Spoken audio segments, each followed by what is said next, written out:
একদিন নাগনাগিনী আনমনে তারা দুজন গল্প করছিল কোথা থেকে তখন একটা চিল এসে নাগনাগিনকে ধা করতে লাগে। নাগনাগিনীকে চিল ধা করতে করতে গভীর বনে নিয়ে যায়। এরপর নাগনাগিনী চিলের হাত থেকে বাঁচার জন্য জঙ্গলের মধ্যে একটা গুহার মধ্যে প্রবেশ করে। এরপর চিল নাগনাগিনকে গুহার মধ্যে অন্ধকারে দেখতে না পায় সেখান থেকে ফিরে যায়। নাগরাজ, চিলের হাত থেকে বাঁচার জন্য আমরা কোথায় এসে পড়েছি? হ্যাঁ নাগরানী, তুমি একদম ঠিক বলেছো। এই গুহার কথা আমরা তো এর আগে কোনোদিনও শুনিনি। নাগরাজ, আমার খুব ভয় করছে। নাগরানী, তুমি ভয় পেও না, আমি তো আছি তোমার সাথে। তোরা একদম ঠিক জায়গাতেই এসেছিস।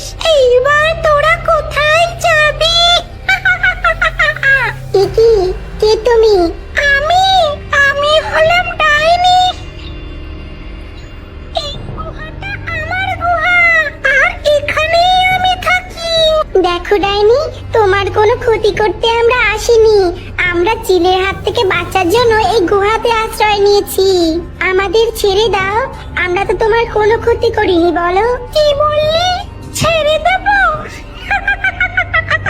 ছেড়ে দিতে পারি, তবে আমার একটা শর্ত আছে। শোন, এই গুহাতে আমার মেয়েও আছে, কিন্তু আমার মেয়ে অনেক দিন হয়ে গেল অসুস্থ।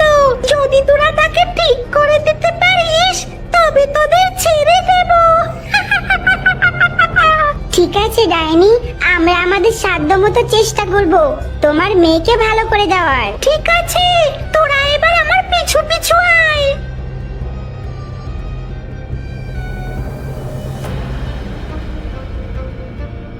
এই দেখ আমার মেয়ে। আমার মেয়ে অনেক দিন হয়ে গেল অসুস্থ। দেখ, তোরা যদি ঠিক করে দিতে পারিস আমার মেয়েকে, আমি কথা দিচ্ছি তোদেরকে আমি কোনো ক্ষতি করব না। ঠিক আছে ডাইনি, তুমি চিন্তা করো না, আমরা আমাদের নাগমণির সাহায্যে আমরা চেষ্টা করব তোমার মেয়েকে ভালো করে দেওয়ার।